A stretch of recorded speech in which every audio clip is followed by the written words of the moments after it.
In this episode, Gilad Uzieli, CEO of Sequence, shares the incredible story of how they got 100 customers to pay $200 upfront for a fintech product they hadn't even built yet. In the past 5 years, Gilad has been focused on consumer fintech, and most recently, before starting Sequence, he co-founded Lens. Sequence provides a financial router that helps consumers and small business owners bring together all their accounts into one place and create automations to boost savings and optimize finances. Gilad dives deep into the strategies they use to validate their idea and build conviction, including running targeted ads, using high friction to filter for intent, and focusing on learning over growth. I hope you enjoy. All right, so hey Gilad, it's great to have you on the show where we're talking about early stage startups. I would love to hear about you and Sequence, your journey, and how you got started. I'll start with my background. Almost 44 years old. I live in Tel Aviv, in Jaffa, actually, father of 2 daughters. And I've almost for my entire life, since an early age, I was an entrepreneur. In my entire career, I had a pay slip for maybe 2 years in total. And so I've always been working on my projects, not necessarily in tech, built with my wife a tour operator, did some real estate, did a lot of consulting on super interesting projects ranging from working with universities to governments and municipalities, multinational corporations, and had a lot of fun doing that. All right, that's pretty cool. Can you tell me a little bit about Sequence and what you got started on that path? Absolutely. So as I just mentioned, for a long period of my life, I've been self-employed, right? And even though I went to business school and had my fair share of accounting classes, it's very hard to wrap your head around what you need to do as a self-employed, right? Taxes, insurance, all these kind of things that you have to, you have to worry about. And even though I knew how to ask more or less the right questions, it's very hard to actually do it. So we embarked on the journey of building in the consumer fintech space, focusing on freelancers and self-employed. So before Sequence, we started a company called Lens, which basically Sequence came out of. And what we did with Lens was exactly that, to take care of the backend, or the financial backend of self-employed people. And what we've built was a bank. We've built a bank called Lens, Freelance Lens. I'm not sure how great the name is, but what we did there was to completely change the way bank account looked like. And instead of having checking and savings, we've built what we call stacks. Each stack was technically a sub-account that had its own capabilities and characteristics. So the product looked a bit like an app store for your money. So as a self-employed, let's say that you are a designer, a consultant, whatever, you got paid, the money hit your Lens account, and then there was a series of automations and money movement that happened within this closed ecosystem of sub-accounts. So an example would be, you got paid, Lens calculated, saved, and paid the taxes directly to the IRS. We help you save towards retirement, towards buying a new MacBook or whatever equipment you need. We paid your salary to your personal bank account. And it was this just closed ecosystem of automations. And that was the product. We grew fast. We opened over 30,000 accounts. But what didn't grow fast enough was revenue. And to cut a long story short, the 2 basic assumptions that we got wrong was, first, we tried to build a finance company using embedded finance tools. So the unit economics never adds up, because you suffer from all the downside of chargebacks, disputes, a lot of fraud on one side. And on the other side, you can't really make money like a bank, because you can't lend against your balance sheet. You are not really a bank, right? It's like challenger bank on your bank. So what happened is that the CAC kept going up, and basically the LTV kept going down, because we had to always close accounts for fraudulent activity. So that was one, this was the core mistake. The other mistake was that we thought that because we are building something unique, different, for a specific audience, people will pay a subscription for it. But the actual conversion rate from the free tier into the paid tier was very, very low, because they always look at us as a bank, and people are not used to pay subscriptions for banks. Banks know how to charge money, but it's not subscription, right? So those 2 things together led us to just one day say, okay, this isn't working. The trajectory isn't positive. We have to do something, either give back money to investors, and close shop, or to try and pivot. And we decided on the second. And what we did then, which I think is very interesting, maybe we are going a bit ahead here. Do you want to continue the story? I'm thrilled. I love the story. So just keep rocking, Good. keep rocking it. Okay. When you want me to stop, just tell me. So what we did then was to get into a room and we started brainstorming and we came up with all those ideas. But at this stage, we were experienced enough to know that we don't know shit, basically. So what we decided is we decided on a couple of very simple core first principles that will guide us through the pivot. And the first thing that we knew that we wanted to do, and that's a lesson learned, is to try to find something like some place that isn't a red ocean. We were looking for a blue ocean. And the way to really innovate or to find something that is new is to look to be non-consensus right. So that was the first principle. If you're not familiar for the consensus, non-consensus, right and wrong. It's like, the quadrant. If you are wrong, there's nothing you can do about it. If you're consensus and right, it will be a very, very crowded market, like a bank. Everybody, I don't need to convince you that people need and use banks, but it's maybe one of the most crowded spaces. When you are non-consensus and right, it is if you have a vision into the future. I didn't make it up. It's like a very known framework. Peter Thiel is talking about it and a bunch of others. Would you mind, sorry that I'm cutting you off, would you mind elaborating on that for our viewers regarding consensus and right? So if you are right and consensus, so basically by definition, it will be a crowded space, right? Because it's something that everybody understands. It's consensus, like being a bank. If I come to you and I tell you, hey, Danny, I have an idea. I'm going to open a bank that will be built for self-employed and freelancers. Your reaction will be, yeah, this is a great idea. It's valid. Go for it. And this is the most dangerous thing that can happen for a startup. Because either you have incredible execution capabilities, because that will be your only advantage, right? You can't 10x the experience. You can't do something that is completely different, which is always the best thing to do. And I'll show you, I will tell you in a second how we actually use it. And the other thing that we agreed upon was that we wanted to make sure that we are spending or investing the next 10 to 15 years of our lives in something meaningful, in something that really has chance. So we said, first, most important thing that we are optimizing for is conviction. So with those two notions, we started our pivot. What then we did, we went to Lance's best users and we asked them, guys, what are you doing here? Why are you even using this product? And it was almost unanimous. They all told us, I really love this mini Zapier experience for my money. I wish I could connect and then everybody said something else, Venmo, PayPal, credit card, my spouse's account, my student loans, my car loans, my mortgage, my crypto wallet. Everybody wanted something else, my Robinhood. And then Oren, my co-founder, who's also the CTO, said what these guys actually want is a router for their money. And we said, okay, that's interesting. Sounds like a cool idea. Router for money makes sense, or at least it makes sense for us. And then we said, okay, but we still know that we don't know nothing. So we went and spoke with a bunch of people that are not freelancers and never heard of Lance. And we told them, hey guys, we are going to build a money router, a financial router. And out of 10 people, 6 or 7 would look at us. It was like a mixture of feeling sorry for us, and telling us, you guys are idiots. So that was and then 3 or 4 out of the 10 would go where have you been all my life? Right? And it's very confusing. And that's exactly the first signal that you are non-consensus side, or at least you know that you are not consensus, right or wrong, you still need to figure out. And then we said, okay, now we are confused. We see that some people really get it and others don't, or think that we are stupid. But we felt that there was something there, and we said, okay, let's optimize for conviction. And optimizing for conviction, the best way to do it, in my opinion, is to increase friction.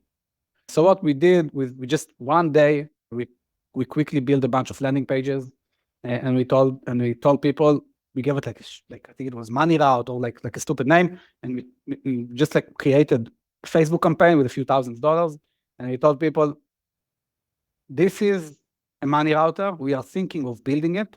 If you want to get lifetime early access for a product that maybe we will build, pay $200 today. So it took the friction all the way up. And as a side note, this is something that is very counterintuitive. And this is how many entrepreneurs in the very beginning fool themselves, because they say, oh, they're not willing to pay, let's drop the price, or let's give it for free. And this is a mistake, because you're pushing yourself away from the truth. But we can talk more about it later. And then what happened is that I told my co-founders, guys, nobody's going to give you $200. Like, you're crazy. And I was very happy to be wrong. Because in 5 days, 100 people paid the $200. And not only did they pay, they started telling their friends about it. It was all over Reddit. Our users opened a Discord server for us, which is crazy. It never happens, never. And I've been trying to build stuff for many years, and it never happened. And people just came knocking on the door, like wanting to give us $200 and get a lifetime deal. But then we said, okay, the lifetime deal is off the table. But if you want, this is like, pushing it. We told them, if you want, you can lock in a discounted subscription for life if you start paying today. And we had people who subscribed and paid us a monthly subscription for a product that not only wasn't ready, we haven't even started building. And that's conviction. And this is a very, very, very rare story, because in all my life, I've tried to build stuff. This never happens. This is crazy for me, and I'd love to figure out it. Maybe you don't know the answer, but why do you think they actually paid? I mean, like, theoretically, even if I saw my wet dream with the perfect messaging, I would still be skeptical, because I'm like, wait, where is my money going? Am I actually going to get a product that I like? So how do you explain that? First of all, I completely agree with you. I thought exactly the same. And I was like, guys, nobody's going to pay us. Like, we have nothing, and we really had nothing at that time. We had a very, general concept or idea, and that's it. And some research that we did. I think it's a combination. I think that there are the people that saw the ad really, really understood what we are trying to do. And this, we call this audience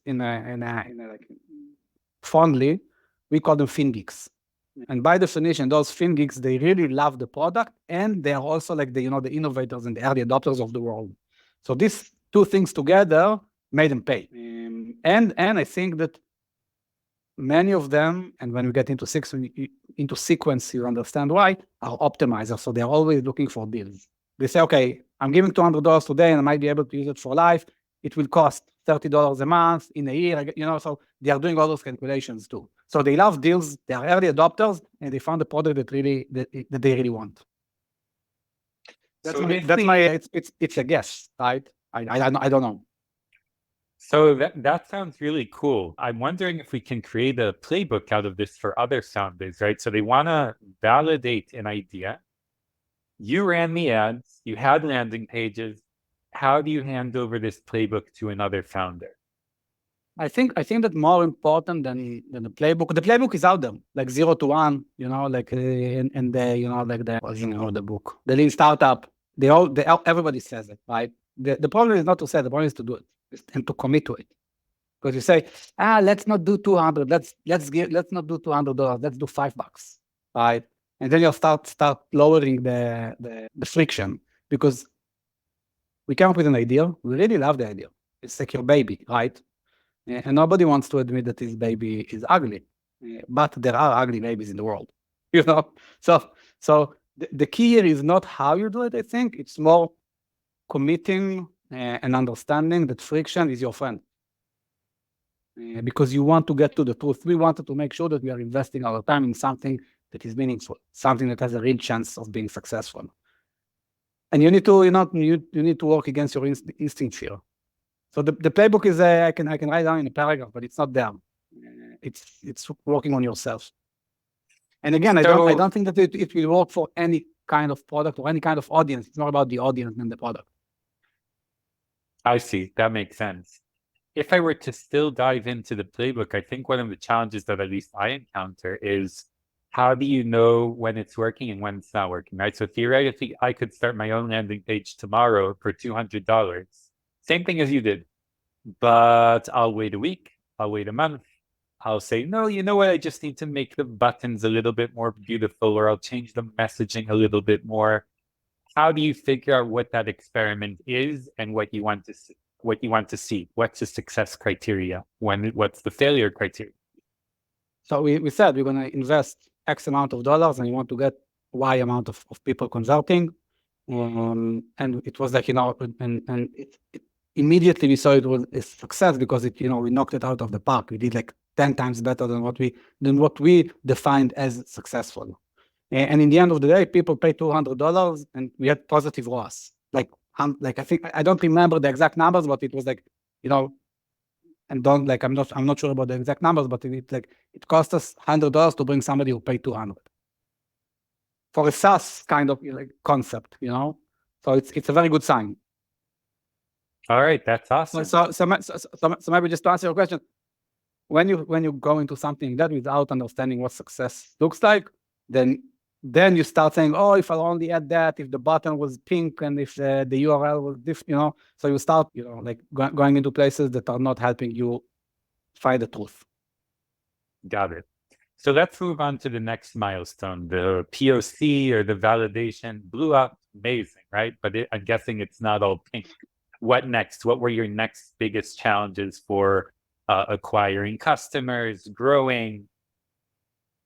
So first of all, after getting to conviction, we started by optimizing for conviction, then we started optimizing for learning.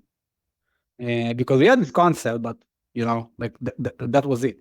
We had a lot of experience from building lands, so we knew exactly how we want to do the infrastructure, how we actually going to do the money movements and the payments and the pulling and pushing of funds from different accounts, how we connect to all the anything from like Robinhood to depository accounts to credit cards. So we knew exactly how we wanted to do that. The thing is here that you can't really build a scrappy MVP because you are dealing with people's money and you have to comply and you're regulated.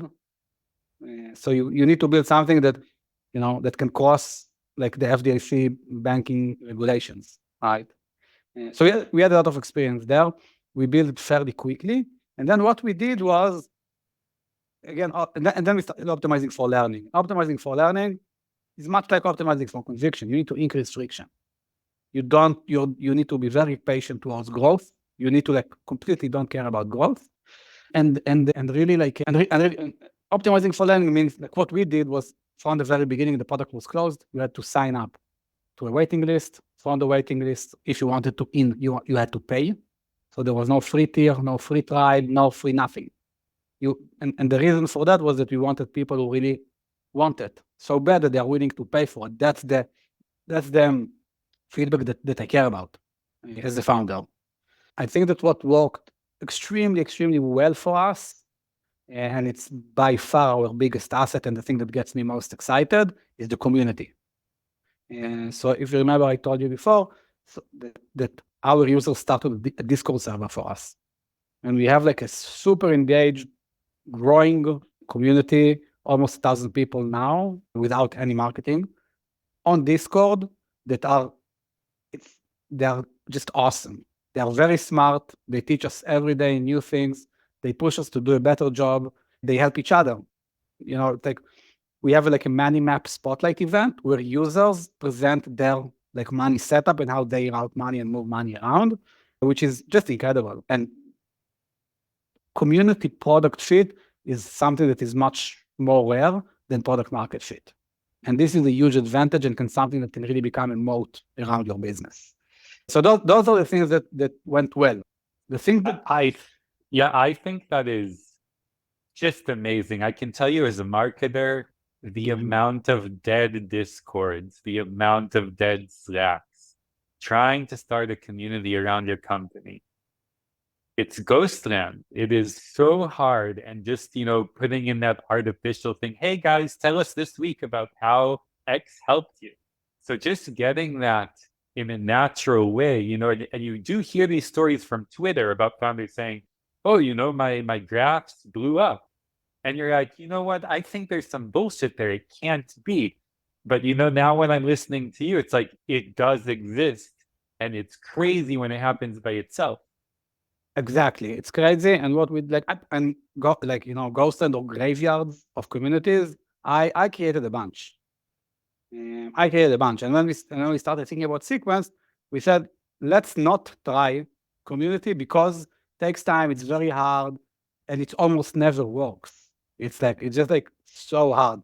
But here it happened organically. One of our very, very first hires was Kevin, who runs our community. He's in the States, and he has a background from Yelp and other community-oriented companies. He's doing an amazing job. And like we saw something happening there, and we hit the gas.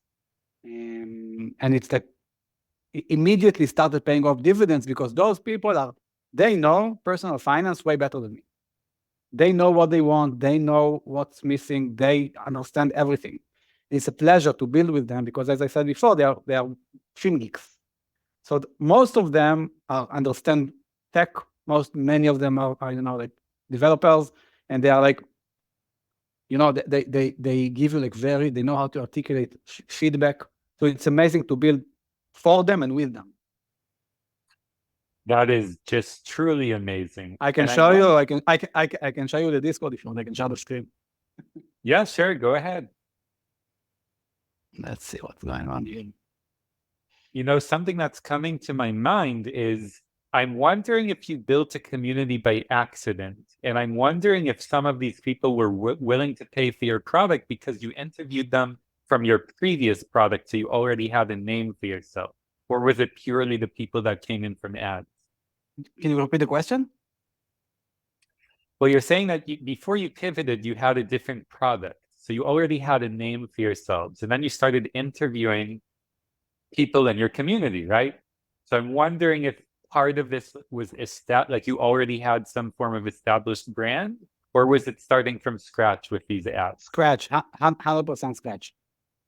Awesome. We completely like there was no reference to the old product. We had nothing had to do with the old product. We sold users to other companies from Lens. So this is basically the Discord, as you can see, like setting up myself from London. Like all kinds of things that are happening here. People are saying hello. I've been one of the earliest users. I didn't prepare this, I swear. One of the earliest users since the beginning. I love it, and I don't know where I would be without it. Probably on the phone with my banks. It's pretty crazy. I'm a musician, historically terrible with money. I wanted someone to take the money away from me before I got. And Sequence is that someone for the past month or so. It's insane, and it doesn't. It's like we feel super lucky. This is like the showcase channel where people. This is a user. Finish up my first working example. So they are showing off, like what they did. It's crazy, just crazy, and we know how rare it is, and we are very grateful for it. Wow, that is amazing. So it sounds like you do have some form of product market fit and product community fit, which is just really, really amazing. Yeah. So we have product market fit for a market that is awesome to begin with, but we need to to grow out of it. And this is the challenge with the product, right? It's product work tool.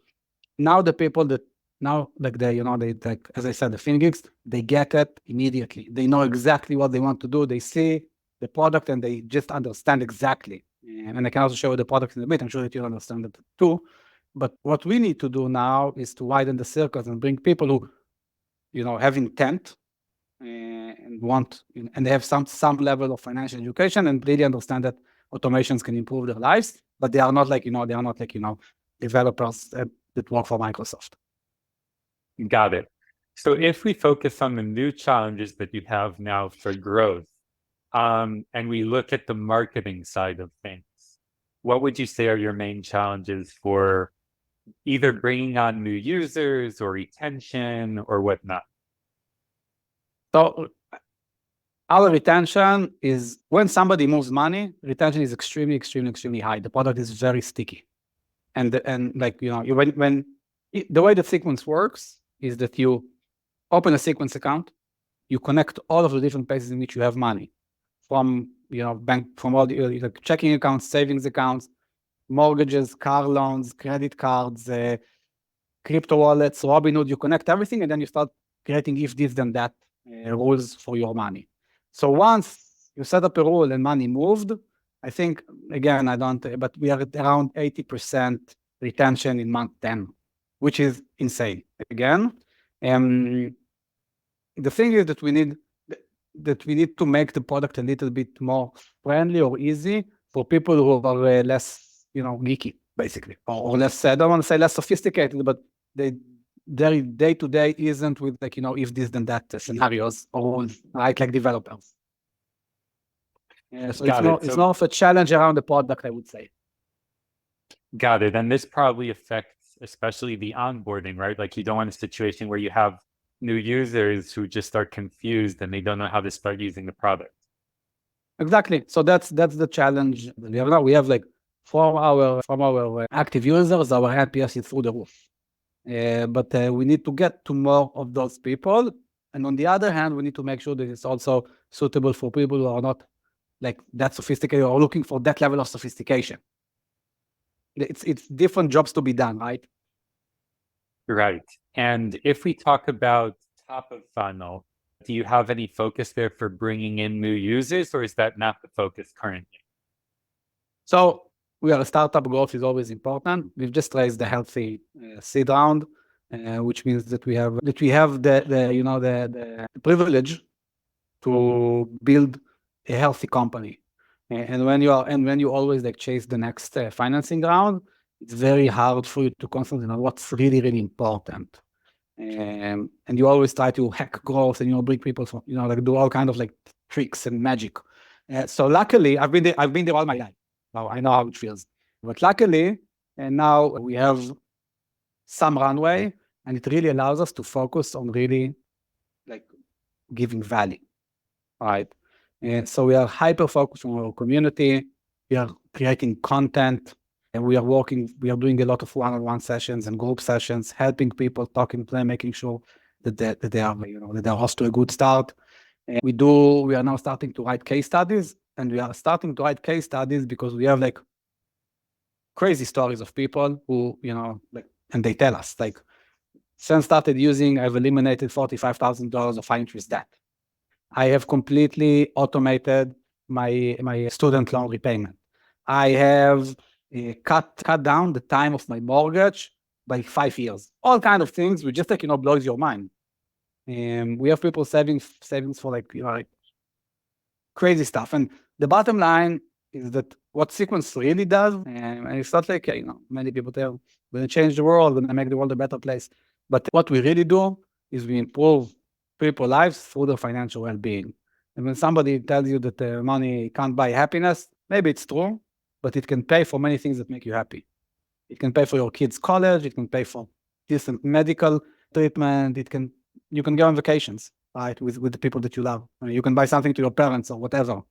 And that's what we do, and that's why what we are doing is so exciting to me, at least. Did I answer the question? I feel like I went on. No, I think it's great that you went on. I also love the fact that you do have that community and you do feel a mission here, which I think a lot of startups try to build artificially. So here it does feel a lot more authentic.